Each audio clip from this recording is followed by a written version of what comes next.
భాగం నుండి మత్తయి సువార్త 3వ అధ్యాయము 10వ వచన భాగాన్ని చదువుతాం.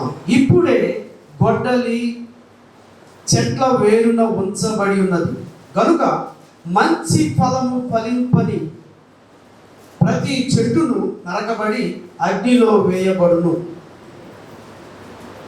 దేవుని పరిశుద్ధ వాక్యం దీవించబడును గాక. హల్లెలూయా. ఇక్కడ దేవుని వాక్య భాగాన్ని మనం జ్ఞాపకం చేసుకుంటే, బాప్తిసం ఇచ్చి యోహాను తను అరణ్యంలో కేకలు వేస్తున్నాడు, బిగ్గర స్వరంతో అరుస్తూ ఉన్నాడు. ఏమని అరుస్తున్నారంటే, ఇప్పుడే గొడ్డలి చెట్టు వేరున ఉంచబడి ఉన్నది కనుక మంచి ఫలము ఫలింపని ప్రతి చెట్టును నరకబడి అగ్నిలో వేయబడును. హల్లెలూయా. ఏంటంటే ఏమైపోతుందంట, గొడ్డలు తీసుకెళ్ళి ఆ చెట్లు వేరున నరకడానికి వేరు లాంచి పెట్టేస్తూ ఉన్నాడు. దేనికి? ఏ చెట్టు అయితే మంచి ఫలాలు ఫలించదో ఆ చెట్టుని ఉందా? నేను చెప్తున్నానా? బైబిల్లో ఉందా? ఎవరిని చదవడం దగ్గరగా. ఏ చెట్టు అయితే మంచి ఫలాలు ఫలించదో ఆ చెట్టును దేవుడు కొట్టివేస్తాడు. ఈయనేమని వస్తున్నారంటే, రండి మారు మనసు పొందండి ఓ సర్ప సంతానమా. లోకంలో పాపంలో జీవిస్తున్న వారిని హెచ్చరిస్తూ ఉన్నాడు. దేవుని రాకడను గురించి యేసుక్రీస్తు ప్రభులు వారు గొర్రె పిల్లగా ఆయన ఈ లోక పాపమును మోసుకుపోవడానికి వచ్చి ఉన్నాడు ఆయన. కనుక మారు మనసు పొందండి, రక్షణ పొందండి. మారు మనసుకు తగిన ఫలాలు మీరు చెప్పండి. మారు మనసుకు తగిన ఫలాలు మనం ఫలించాలి. ఫలించకపోతే ఏం జరుగుతుందంట, ఫలించని ప్రతి చెట్టును. మీ ఇంట్లో 2 చెట్లు తెచ్చారు, మంచి మొక్కలు. ఒకటి బంగిలిపల్లి మామిడి పొచ్చు, ఇంకొకటి అదేది జాక్ ఫ్రూట్ పనసకాయ, ఇంకొకటి మీకు ఇష్టమైన పండు చెప్పండి. మీకు ఇష్టమైన పండు జామ, ఇంకొకటి చెప్పండి లాస్ట్ సపోటా. ఈ 4 మొక్కలు తీసుకొచ్చి మీ పెరట్లో వేసావు. 4 చక్కగా పెరిగాయి, ఆకులు వచ్చాయి, కాయలు రాలా. ఏం చేస్తావు చెట్లుని? అయ్యా నా బంగారు చెట్లు, అబ్బా ఎంత ముద్దు వస్తుంది చెట్లు, అబ్బా ముద్దు పెట్టుకుని. ఒట్టి ఆకులు తప్ప కాయలు లేవు, పిందెలు లేదు, పూ లేదు. ఏది ఆ చెట్టుకి ఏం చేస్తావు? అప్పుడు మీ నాన్న వచ్చి ఈ చెట్లు వేస్ట్, ఇక్కడ గొడ్డలు తీసుకొని ఈ చెట్టు కొట్టేస్తాను అన్నాడు. అప్పుడు ఏం చేస్తాను? నాన్న ఒకసారి అవకాశం ఇదిగో, ఈ సంవత్సరం ఈ చెట్టుకి మళ్ళీ నీళ్ళు పోస్తాను, మంచి కంపోస్ట్ చేస్తాను, మంచి ఎరువులు వేస్తాను, బాగా నీళ్ళు పెడతాను, తెగులు రాకుండా చూసుకుంటాను, ఫలాలు ఫలించేగా చూస్తాను. మళ్ళా సంవత్సరం, ఆ సంవత్సరం మామిడి పళ్ళు రాల. ఫలింపని చెట్టు వేరు దగ్గర ఏం పెట్టినారట చెప్పండి? గొడ్డలు పెట్టినారట. పాస్టర్ గారు నాకు తెలియదు, నాకు ఎవరు చెప్పలేదు అని బాకు. నీ జీవితంలో ఫలాలు లేకపోతే, మంచి ఫలాలు లేకపోతే గొడ్డలు నీ వేరు దగ్గర పెట్టని గుర్తుపెట్టు. మంచి ఫలాలు ఫలించని చెట్టుకి ఈరోజు బతిలాడుకున్నాడు. అయ్యా వచ్చే సంవత్సరం 2023లో ఈ చెట్టు కాయలు ఇస్తుంది, 2022 డిసెంబర్ కల్లా కాయలు వచ్చేటట్టుగా నాదే బాధ్యత అని నీ పక్షంగా ప్రార్థన చేస్తున్నాడు దేవుడు. 2023లో కూడా లేదు, 2024 చూస్తాడు. దేవుడు కనికరిస్తాడు, ప్రేమిస్తాడు. ఒకరోజు గొడ్డలు తీసుకొని ఆ కుంకుటేరు ఎక్కడుందో దాన్ని ఏం చేస్తాడు? అయ్యో యేసయ్య ప్రేమ స్వరూపి కదా, కనికరించే దేవుడు కదా, ఇక్కడ వర్తిస్తుంది. నీకు చాలా అవకాశాలు ఇచ్చాడు దేవుడు, చాలాసార్లు ప్రేమించాడు, అనేక సార్లు హెచ్చరించాడు. దైవ సేవకుల ద్వారా, వాక్యం ద్వారా, విశ్వాసుల ద్వారా, సంఘ పెద్దల ద్వారా ప్రభు నీతో మాట్లాడాడు. కళల ద్వారా, దర్శనం ద్వారా, వాక్యం ద్వారా, స్వరం ద్వారా. అయినా నీవు వినని వాని వలే, చెవుటి వాని వలే, అర్థం కాని వాని వలే, అది ఎవరికోలే నాకు కాదులే అనుకుని పోతున్నావు. అలా అనుకుంటున్నా నీకు నా ప్రియ సహోదరి సహోదరుడు, నీకే ఈ మాటలు. నువ్వు మంచి ఫలాలు ఫలించకపోతే నీ వేరు ఈ రోజు కట్టు చేయబడుతుంది. హల్లెలూయా. గొడవ తీసుకొని అట్ట అట్ట అన్నాడు. ఎట్లా అంటాడు? గొడవ పట్టుకున్నాడు, రెండు చేతులెత్తి ఈరోజు ఈ చెట్టు వద్దు మా ఇంట్లో ఒకే దెబ్బ ఫట్. ఒకరోజు ఏడుస్తారేమో, ఒకరోజు అయ్యేది చెట్టు, మరుసటి రోజు నువ్వు పట్టించుకోరు. నీ ఆకు ఉండదు, నీ ఏరు ఉండదు, నీ పేరు ఉండదు. హల్లెలూయా చెప్పండి. నీ జీపు మారిపోక ముందే. ఈరోజు నేను బైబిల్ చదువుతా ఉంటే పరిశుద్ధాత్మ దేవుడు ఒక మంచి మాట, వరుస ప్రతిరోజు బైబిల్ చదువుకుంటా. పరిశుద్ధాత్మ దేవుడు నాకు మాట బయలుపరిచాడు, చెప్పకుండా చదవమంటారా? ఒక దగ్గర 3,000 మందిని చంపేసేసాడు. ఏది వాళ్ళు చేసిన పాపం అంటే చూడండి, నేను బైబిల్లో తాడు పెట్టుకోండి, గుర్తుగా తాడు చూడండి. రోజు చదువుకుని బైబిల్ తాడు పెట్టుకుంటా. నాకు ఇది మీరు ఎంతమంది బైబిల్ చదువుతున్నారు? అవసరానికి బైబిల్ చదివేవాళ్ళు, అప్పుడప్పుడు బైబిల్ రోజు బైబిల్ చదవాలి. ఏసై పెట్టారు, అదే మనం బ్రతికిస్తారు. ఈరోజు నేను చదువు అండర్లైన్ చేస్తున్నాను. నిర్గమకాండము 32వ అధ్యాయం 32వ వచనం అండర్లైన్ చేసుకున్నాను. అయ్యో, నీవు వారి పాపమును ఒకవేళ పరిహరించితివా, లేని ఎడల నీవు రాసిన నీ గ్రంథంలో నుండి నా పేరు తుడిచివేయమని బ్రతిమలాడుకొనుచున్నానన్నాడు. అందుకు యెహోవా దేవుడు చెప్తున్నాడు, ఎవడు నా ఎదుట పాపము చేసినో వాని నా గ్రంథంలో నుండి తుడిచివేయదు. చూడండి జాగ్రత్తగా. హల్లెలూయా. ఎవరు ఆయన గ్రంథంలో నుంచి వారి పేరు తుడిచేస్తాడు. దేవుడు బోర్డు మీద తుడిచేసినట్టు మన పేరు తుడిచేస్తారు. ఎవరు పాపం చేస్తారో ఆయన గ్రంథంలో నుంచి అండర్లైన్ చేసుకోండి. ఎక్కడో లేదండి, ఆ వాక్యం నాకు తెలియదు పాస్టర్ గారు చెప్పాకండి, అండర్లైన్ చేసుకోండి, ఇంటికి మళ్ళా చదవండి.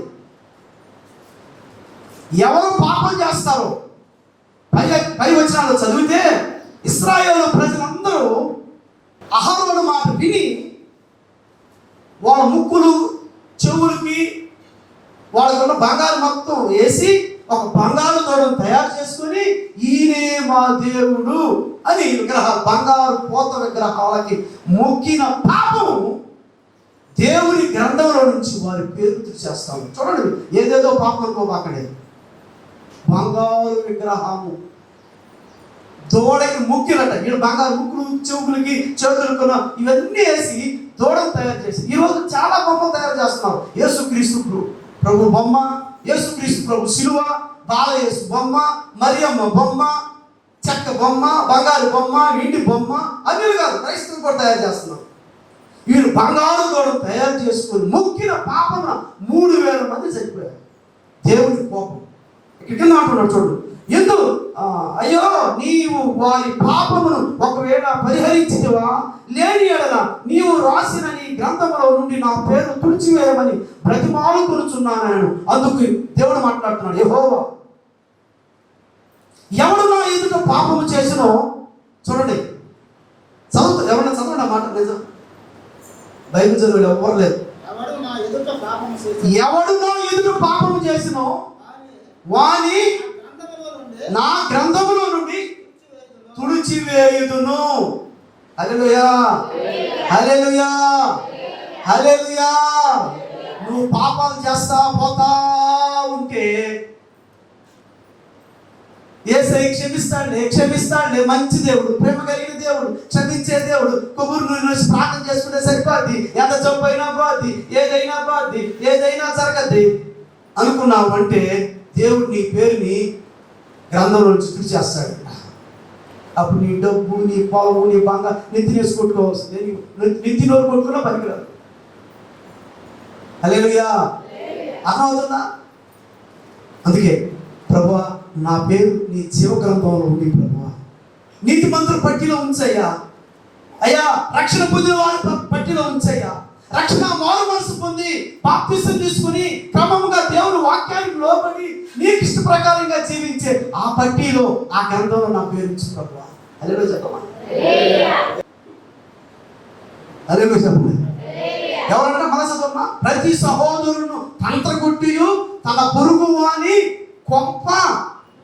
అందరూ చెప్పండి. ఇంట్లో మీ కొంప మోస్తారు, జాగ్రత్త. మీ ఫ్రెండ్స్ కొంప మోస్తారు. అందుకే ప్రతి వారి ఈ మాట అండర్లైన్ చేసుకోండి. పక్కడు నీ సహోదరుడు చాలా జాగ్రత్తగా ఉండాలంట. హల్లెలూయా. ఒక వేరు అయిపోయింది. రెండో వేరు అంట మత్తయి సువార్త 11వ అధ్యాయం 21. ఒక ఆయన విత్తనాలు తీసుకొని చల్లడానికి మొదలు పెట్టాయంట.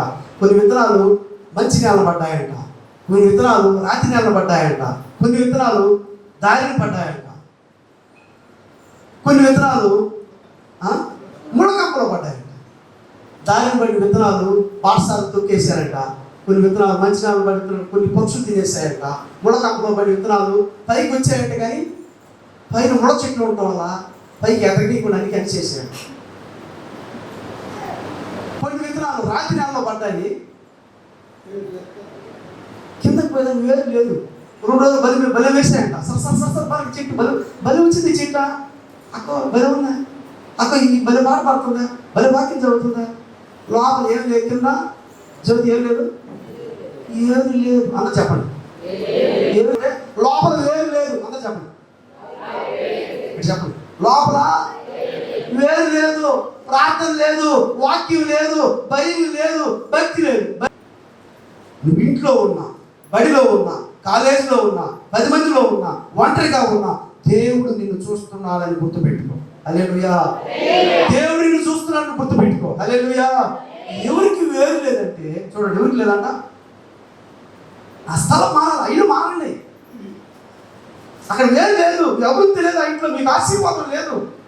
అదే గింజను తీసుకొని మంచి నేల వేస్తే సరసర పెట్టారు. సరసర వారానికి 2 వారాలు, నెలకు 3 నెలల సొరకాయలు, పొట్లకాయలు, గోంగూరకాయలు, కాకరకాయలు, అన్నీ చక్కగా మనస్తాయి. కారణం ఏంటి? కింద వేరు బాగా మంచి నేలలు పడ్డాయి. హల్లెలూయా. హల్లెలూయా. వేరు బాగుంటే, మంచి నేలలు పడితే మంచిగా ఫలితం వస్తుంది. నువ్వుండే అందుకే కొంతమంది మనోడు మాట్లాడు ఎక్కడికి వెళ్తారంటే వాస్తు సిద్ధాంతి దయా వాస్వామి ఈ స్వామి కొడుకు ఇంత కోటి పెరిగి పేరుంటే అడిగిపోయి, స్వామీజీ నా బతుకు ఎప్పుడు మాకు చెప్పు స్వామీజీ అని అడిగిపోతే, యేసు ప్రభు మాట్లాడుతూ ఉన్నాడు, ప్రభు మాట్లాడుతూ ఉన్నాడు. ఆయన పరిశుద్ధ గ్రంథంలో నుంచి ప్రభు మనతో మాట్లాడుతున్నాడు. ప్రభు అంటాడు, ఫస్ట్ నీ హృదయంలో పాపం నీ దూరం దాన్ని తీసేయమంటాడు. దేవుడికి సమీపంగా రమ్మంటాడు, ఆ క్షమాపణ పొందుకోమంటాడు. అది చేయమా, అది చేయకుండా అన్నీ చేస్తాం. ఇంకా వేరు పోతుంది, ఎండిపోతుంది, ఆ వేరు ఎండిపోతుంది. హల్లెలూయా. 3వ వేరు, 2 వేర్లు అయిపోయి 3వ వేరు. యోధా పత్రిక 12వ అధ్యాయం 12వ వచనం, 1వ అధ్యాయం ఉండేది. చదువుతారు ఎవరు? పెద్దగా చదవాలి. యోధా పత్రిక 12వ వచనం.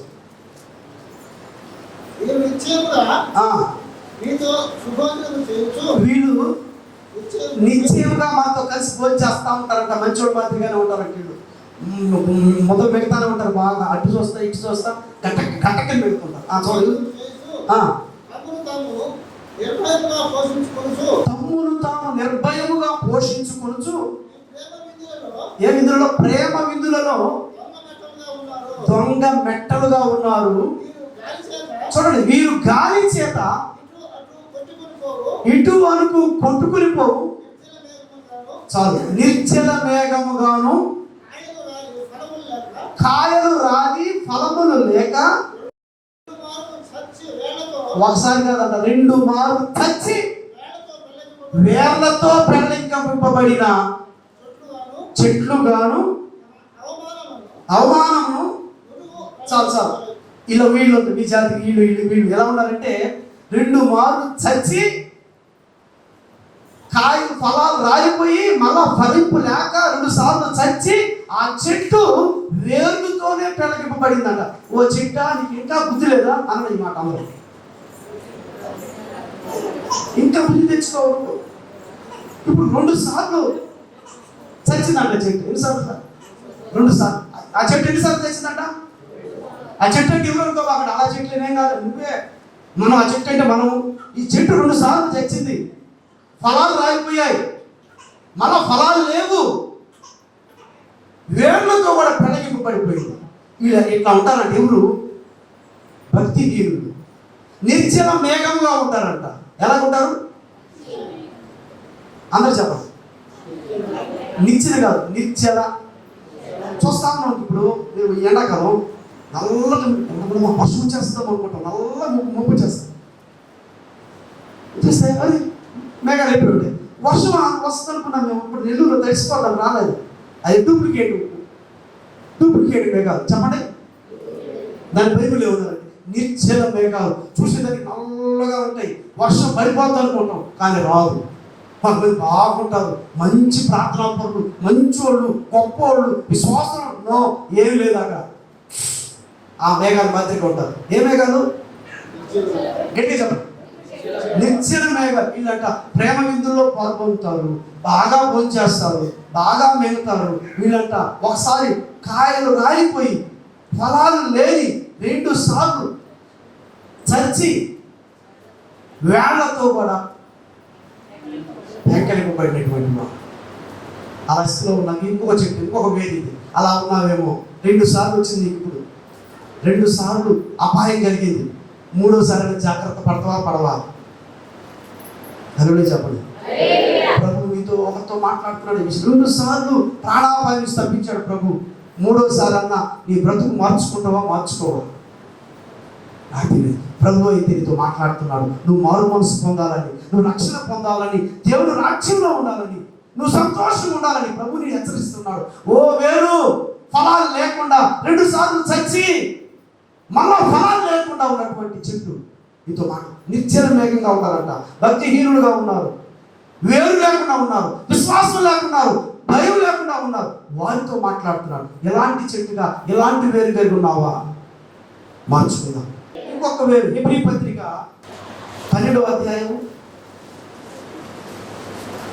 13-15 వచ్చి చదవండి. మీలో ఎవడైనను దేవుని కృపను పొందకుండా తప్పిపోవునేమో అనియు చేదైన వేరు ఏదైనను మొలచి కలవరపరచుట వలన అనేకులు అపవిత్రులైపోదురేమో అనియు. చాలు. ఇక్కడ ఏ వేరు? చేదైన వేరు. ఏ వేరు అది? వేరు చేదైతే మొత్తం పట్టిపోతుంది పైన. ఈ వేరు బాగుంది. ఇప్పుడు ఏమైపోయిందంటే ఇప్పుడు చేదైన వేరు. చెట్టు బాగా మలిసింది, ఇందాక కాయలు లేవు. ఆ చెట్టు బాగుంది, కాయలు లేవు, గందరగోళం అయిపోయింది. 2 సార్లు తెచ్చింది, అదేంటి ఆ ఫలాలు లేవు, ఫలాలు వెళ్ళిపోయినాయి, మళ్ళీ ఫలాలు లేవు. ఇంకొక చెట్టు వేరే లేదు, ఇంకో చెట్టుకి వేరు ఉంది కానీ ఫలాలు లేవు. గొడవ తీసుకుని దాని మీద పెట్టి ఇక్కడ కొట్టేయడానికి, దాన్ని తెగదరిగేయడానికి. ఈ చెట్టు అంట బాగుంది, వేరు. చెప్పండి పాట ఉన్నది. చేదైన వేరు ఏదైనా నాలో మరవా నివ్వలేదులే. ఏంటన్నా? చేదైన వేరు మనకు మొలవకూడదు. మొలిసిందనుకో ఒళ్ళంతా చేదే, చూపులన్నీ చేదే, మాటలన్నీ చేదే, ఆలోచనని ఆ చేదైన వేరు మన ప్రభుత్వం. ప్రభు ఆ వేరు, చేదైన వేరు నా జీవితంలో ఉండకూడదు, నా శరీరంలో ఉండకూడదు, నా ఆత్మీయ జీవితంలో ఉండకూడదు, మా కుటుంబంలో ఉండకూడదు. ఆ చేదైన వేరు నువ్వు జాగ్రత్త పడకపోతే నీ కుటుంబాన్ని మొత్తం చేదుగా చేసేస్తావు.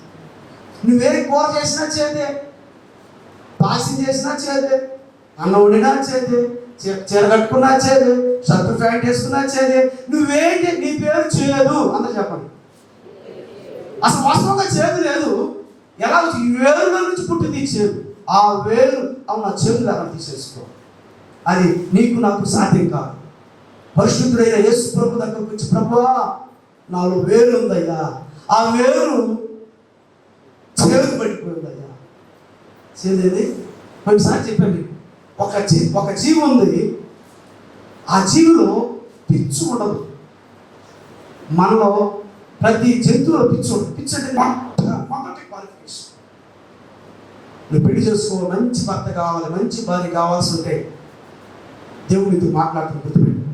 రక్షణ, మారు మనసు, బైబుల్ ప్రతిరోజు చదివే బిడ్డ.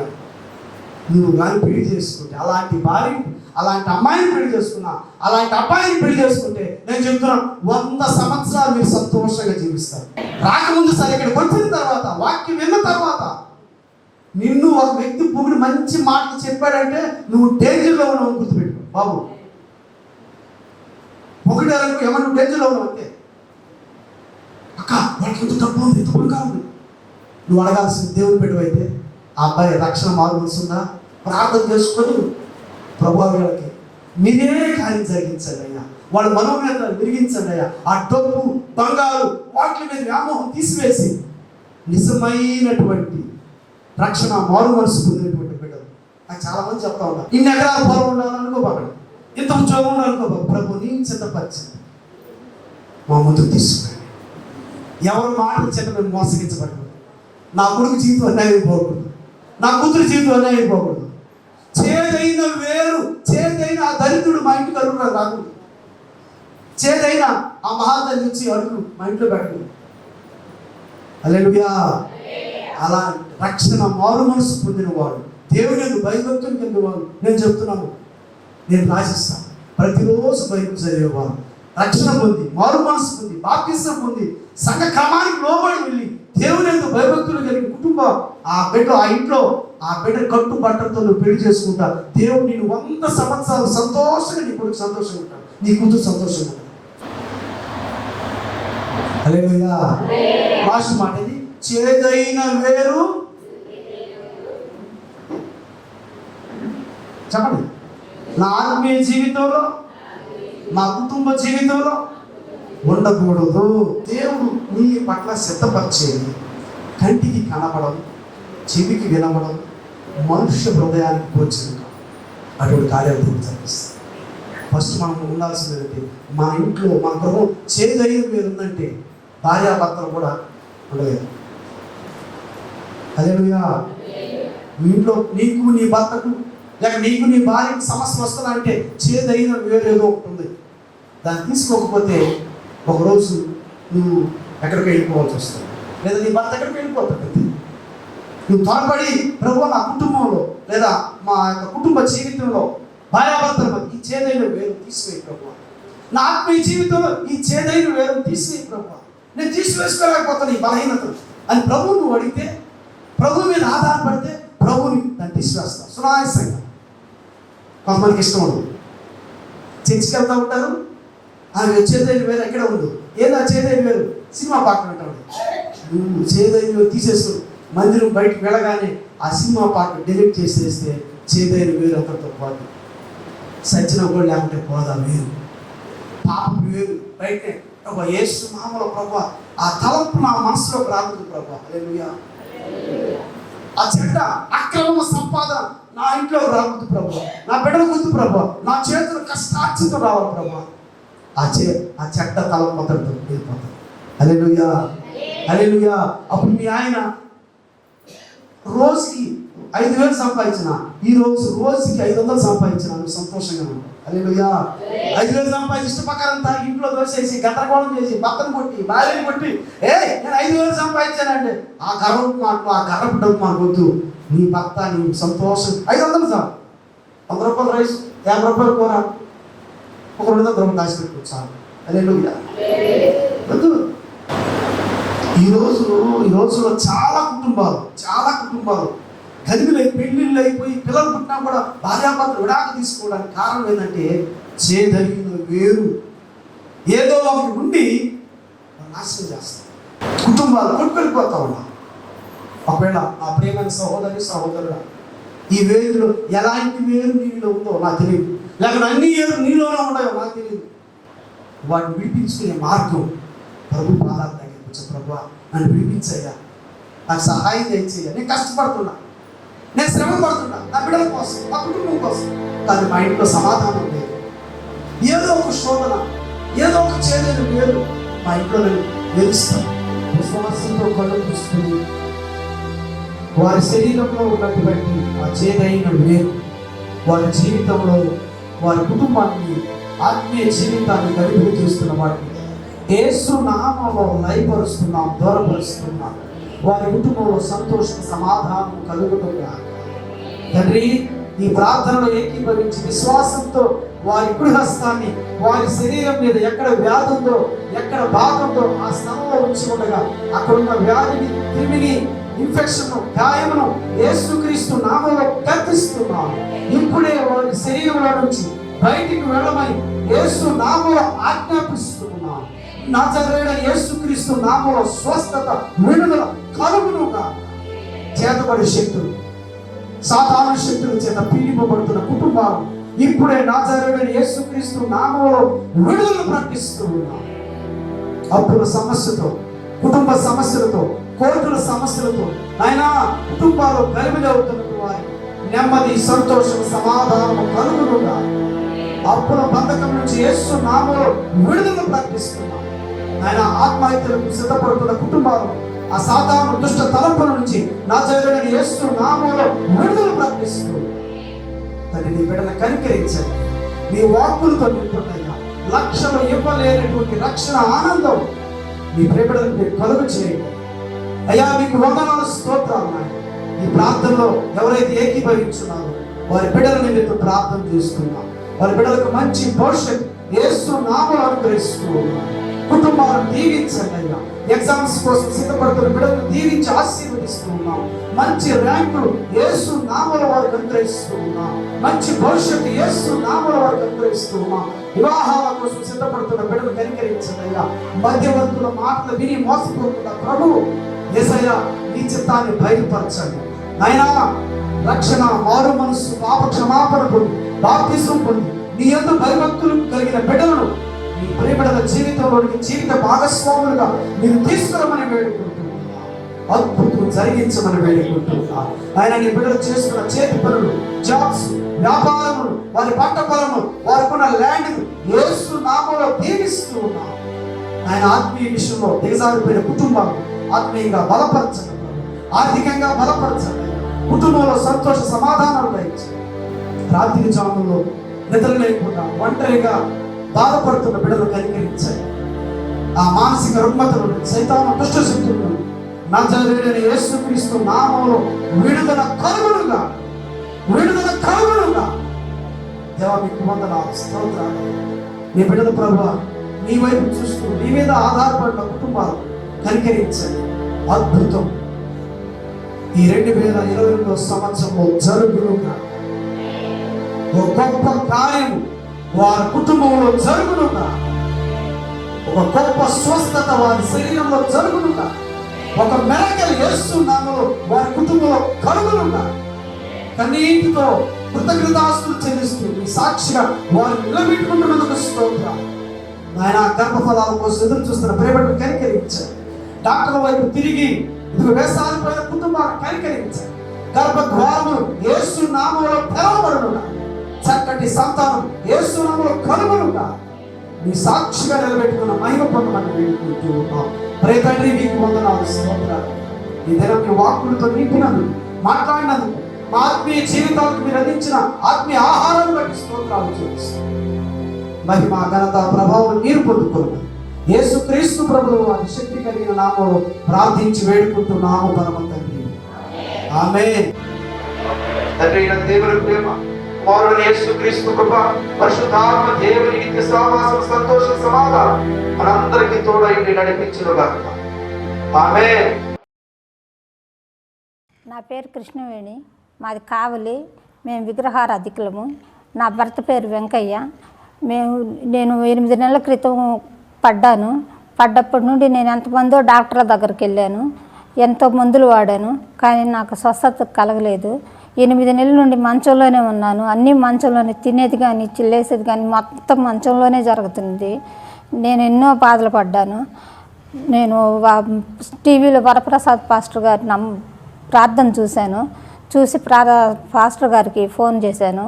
పాస్టర్ గారు మా ఇంటికి వచ్చారు. నాకు ఆయిల్ పూసి ప్రార్థన చేశారు.